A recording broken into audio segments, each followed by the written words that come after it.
Donc, comme on l'a vu, on avait fait une impression complète absolument de toutes les pièces, mais bah voilà, avec une mauvaise tolérance, donc il faut qu'on reprenne un petit peu tout. Alors, je vais vous expliquer un petit peu comment je fais. Il y a plusieurs scènes, et en fait, là, Heu, au fur et à mesure que j'exporte en STL, je rends les pièces que j'ai exportées, invisibles dans mon directory Final Print qui correspond à, toutes les pièces qui doivent être imprimées, d'une façon ou d'une autre. Donc ça, en fait, ça me permet de, on va dire d'exporter en STL absolument, tous les fichiers, dont j'ai besoin et je les regroupe, par scène. Comme vous le voyez là, ici, on est à la résolution 1 mm, enfin c'est 1 mm d'épaisseur de chacune des pièces, et puis la tolérance, elle est setée à 0,25. Donc là, on est sur la scène 2 qui correspond à peu près à 14 pièces, qui correspond à peu près aux pièces du cockpit et on va dire de la fin du nez. Et donc tout ça. Donc ça veut dire toutes les pièces du cockpit et tout ça. Alors comment je fais quand je suis sous Litchi? Ben, en gros, je vais dans cette scène numéro 2. Là-dedans, il y a tous les STL qui m'intéressent et je les importe en vrac. Donc c'est comme ça que je fais. Pour moi, un des avantages de l'impression 3D, c'est qu'on peut imprimer plusieurs pièces en même temps, hein. Déjà, c'est quand même assez long. Donc j'essaye de maximiser, on va dire, l'utilisation du plateau à chaque fois que je fais une pièce, à chaque fois que je fais une impression. Vous voyez aussi que certaines de mes impressions ont des problèmes. Donc là, en particulier, le nez a un problème, mais en fait, quand on est dans la partie move, on peut déplacer chacune des pièces un petit peu où on veut pour pouvoir les répartir sur le plateau. Et c'est ça que je veux essayer de faire quelque part.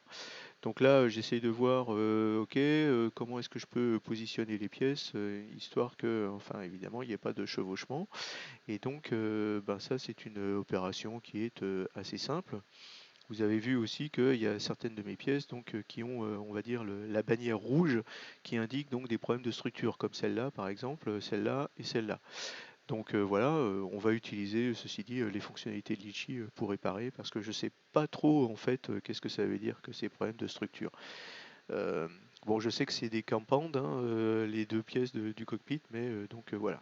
Donc là, en fait, on se positionne avec, on va dire, le clic milieu en fait pour pouvoir voir ça. Et puis, ben, on va essayer de les arranger un petit peu comme on peut. Ben voilà, donc une des problématiques principales, ça va être de trouver les bonnes rotations et les bons positionnements de chacune des pièces par rapport au plateau. Donc là, par exemple, si on regarde le nez, c'est à peu près clair que le bon positionnement va être vertical. C'est pas la peine de créer, on va dire, d'autres problématiques par rapport à ça. Il suffira en fait d'avoir des supports sur le bas, et puis en plus, ça prend pas beaucoup de place sur le plateau, donc c'est du win-win. Pour l'instant, tout est collé. Vous voyez, quand il y a des parties vertes en dessous, ça veut dire que c'est collé au plateau. Je vais pas rester comme ça, évidemment. Dans la partie Move, il y a un truc qui s'appelle Lift Up qui permet donc de lever par défaut de 5 mm, ce qui est le cas ici. Et ça permettra de coller des supports par-dessous qui fait que en fait, la pièce sera à peu près nickel. Voilà, qu'est-ce que je peux vous raconter d'autre? Eh ben, qu'on va continuer à déplacer chacune des pièces. Donc on reclique sur Arrange pour pouvoir utiliser encore une fois, on va dire, le plateau dans toutes ses dimensions. Voilà, vous voyez qu'on voit mes petites manettes de gaz sur cette pièce-là, quoi. Celle-là aussi, elle a un petit problème, donc en fait, on verra un petit peu comment est-ce qu'on va traiter ce genre de choses. Pour l'instant, j'en suis à la disposition globale. Donc là, voilà, j'ai pas trop de, on va dire, de technique particulière. J'essaie juste de faire en sorte que les pièces qui vont ensemble quelque part vont ensemble. Voilà. Ah oui, tiens, d'ailleurs, ok. Bon, bref, on continue hein, à les positionner toutes à peu près. Voilà, le but du jeu, c'est encore une fois, je laisse un petit peu d'espace autour des grosses pièces parce que je sais qu'autour des grosses pièces, il va y avoir beaucoup de supports et que ces supports, ils vont avoir une base et donc voilà. Donc quand on clique droit, ça permet de faire des rotations, et puis sinon, voilà. Alors bon, les positionnements, c'est clair qu'à chaque fois qu'on a des portions plates, en fait, on essaye de les incliner plus ou moins à 45 degrés. Alors il y a des gens qui calculent vraiment en fonction de, on va dire, de la hauteur de- des pixels, et enfin de la hauteur donc qui est bougée en fait à chaque mouvement de plateau, et aussi de la taille des pixels en X et en Y. Bon voilà, moi pour l'instant j'en suis pas encore à ce niveau de raffinement. Je cherche surtout à faire en sorte qu'il y ait des impressions qui soient à peu près successful. Là très clairement, pour les trappes d'atterrissage, si je veux mettre des supports en dessous, et donc je veux pas que les supports soient sur les faces externes qui apparaîtront à l'extérieur de la maquette. Donc ça c'est surtout la façon dont je fais, quoi. On va dire c'est la première, on va dire, rationnelle de pourquoi est-ce que je le ferais dans un sens plutôt que l'autre. Donc voilà, et puis on essaie de faire en sorte que, on va dire, quelque part, les angles soient le plus proches possible de 45 degrés. Alors là, pour ceux qui ont des yeux, en fait, ben, vous voyez que suite à toutes mes manipulations de tolérance et tout ça, et ben, en fait, on voit que mon palonnier, qui était bien imprimé déjà une fois, et ben, il a un problème, c'est que les repose-pieds se sont décollés de la partie, on va dire, qui est de la pédale elle-même, quoi, on va dire. Donc bon bah voilà, va falloir que je comprenne pourquoi, et que je reprenne sans doute le modèle en FreeCAD. Donc comme vous le voyez, on a viré, on va dire, le pédalier, puisqu'il faudra que je le reprenne avant de... Alors je ne sais pas si je l'ai réimprimé, parce que je pense que je l'ai bien imprimé la première fois, donc j'ai réussi à le dégrapper. Donc maintenant on va commencer à s'occuper, on va dire, par rapport aux pièces importantes. Donc on a déjà un petit peu orienté le nez, on va dire. Donc maintenant on va s'occuper des deux parties du fuselage qui sont de part et d'autre du cockpit. Donc ce sont des pièces grandes, etc. Donc vous voyez, quand je clique sur Hyper 3D Model, de toute façon il ne me change rien, mais c'est pas grave parce que les pièces sont bleues. Alors l'orientation principale pour moi, c'est une orientation verticale. D'accord. L'idée en fait, mon, mon premier objectif quand je positionne les pièces comme ça, c'est de faire en sorte que la surface à imprimer pour chaque couche, elle soit la plus petite possible. Ça évite les effets de succion, de tout ça, etc. Et puis, alors évidemment, même si jamais ça positionne des pièces en hauteur, ça veut dire qu'en fait il y aura plus de couches, donc l'impression sera plus longue. Mais voilà, l'idée c'est de minimiser, on va dire, la couche polymérisée de résine à chaque couche, on va dire. Donc évidemment, voilà, vous voyez que là il y a un profil assez intéressant. Et l'autre truc qu'on connaît, c'est qu'en fait il ne faut pas laisser de pièces trop verticales. Parce qu'en fait, ben, ça augmente les pressions, on va dire, sur en fait, les parties basses de ces pièces verticales. Donc, généralement, quand on a des pièces qui sont verticales comme ça, à part le nez qui a une courbe naturelle, ce qu'on fait, c'est que on va ben, incliner, on va dire, les pièces.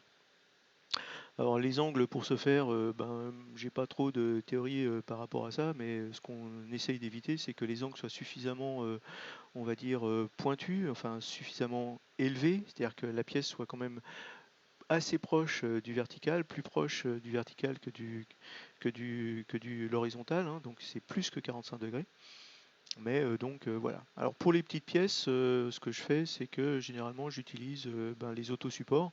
Vous remarquerez que là, en fait, les supports qui sont sélectionnés, c'est light. Je pense que dans le maquettisme, on aura beaucoup de petites pièces, et que donc la plupart du temps, en fait, on trappera dans les light et les medium en termes de support, parce que vraiment le heavy, enfin c'est à mon avis, c'est pour les très très grosses figurines et les grosses impressions et tout ça.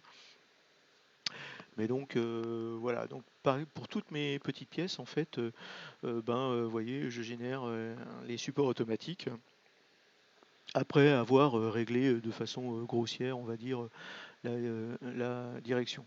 Bon, après, quand j'ai l'impression que vraiment le nombre de supports automatiques il est trop faible, vous savez que je préfère assurer le coup pour faire en sorte que ma pièce ne se détache pas, on va dire, toute seule de la plaque et tombe dans le vat. Et ben, donc ça veut dire que je rajoute des supports, en particulier sur les parties non visibles. Donc là, a priori, j'ai orienté ma pièce de telle sorte que en fait, l'intérieur de la trappe Ah, peut-être que je me suis trompé là en fait. Là peut-être que je suis en train de mettre les supports sur la trappe alors que en fait, enfin sur la partie visible de la trappe plutôt que sur la partie non visible. Mais bon, je m'en moque à cet état-là. Là, la même chose pour, on va dire le tableau de bord. Clairement, on veut laisser les cadrans tranquilles. Et puis ensuite, bien, il y a la roue du train avant. Comme toujours, hein, pour la roue du train avant, on va changer l'orientation. Donc un petit coup de rotation sur le côté. Voilà, et une fois qu'on a fait ça, ben moi je vois pas pourquoi on passerait pas dans la partie auto préparation. Voilà, c'est quand même assez simple, il n'y a pas de raison de s'embêter pour les toutes petites pièces comme celle-là. Là encore une fois, hein, si jamais j'ai l'impression qu'il n'y a pas suffisamment de support et que je veux assurer le coup, eh ben là je vais rajouter on va dire quelques supports light. Voilà. Alors voilà, ça me permet d'être sûr que ma roue elle va pas se détacher, encore une fois, et tomber au fond du vat. Bon, voilà, ça c'est la première partie. Qu'est-ce que je peux dire d'autre par rapport à ça? Ben, ma foi, ce qu'on va faire, c'est un lift-up pour être sûr que, en fait, voilà, toutes les pièces qui n'ont pas été montées, elles se montent, donc ça c'est assez facile, hein. Le lift-up est fait automatiquement quand on fait les automaties de support, mais si jamais on ne fait pas les automaties de support, dans ces cas-là, il faut faire le lift-up un petit peu soi-même. Euh, il y a la petite partie du train d'atterrissage qui va se coller donc pour emprisonner la roue que je n'ai pas encore gérée. Donc là, un petit coup de rotation, tagadac, voilà. Et puis comme d'habitude, bon, on va l'écarter un petit peu. Et puis maintenant, on va faire un automatique support parce qu'il n'y a pas de raison qu'on s'embête avec ce genre de pièces.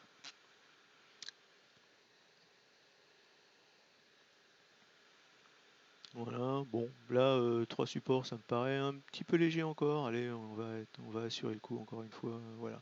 Sur une partie intérieure sur lequel soit on pourra poncer, soit qu'il ne verra pas. Donc voilà, ça me paraît bien. Maintenant, qu'est-ce qu'on va attaquer?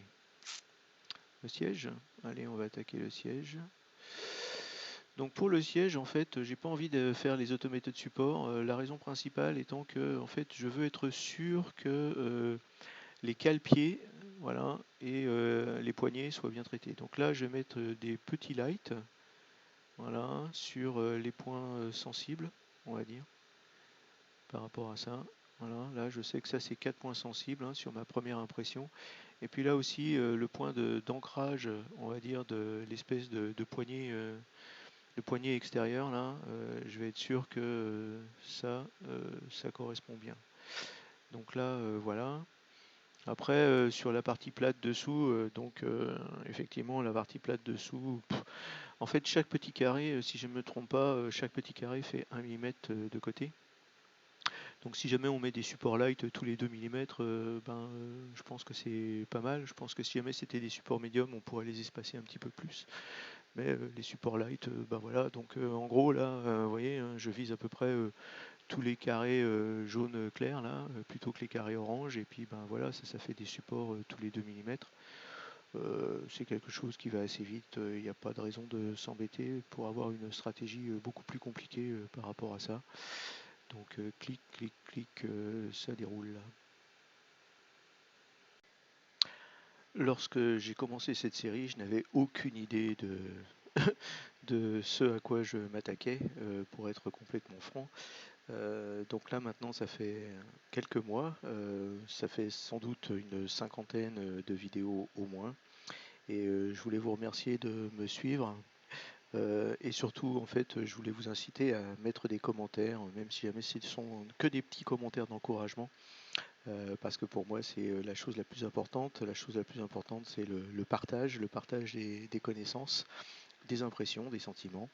Et donc, j'espère que ces vidéos vous font plaisir et vous donnent envie, en fait, de passer le cap.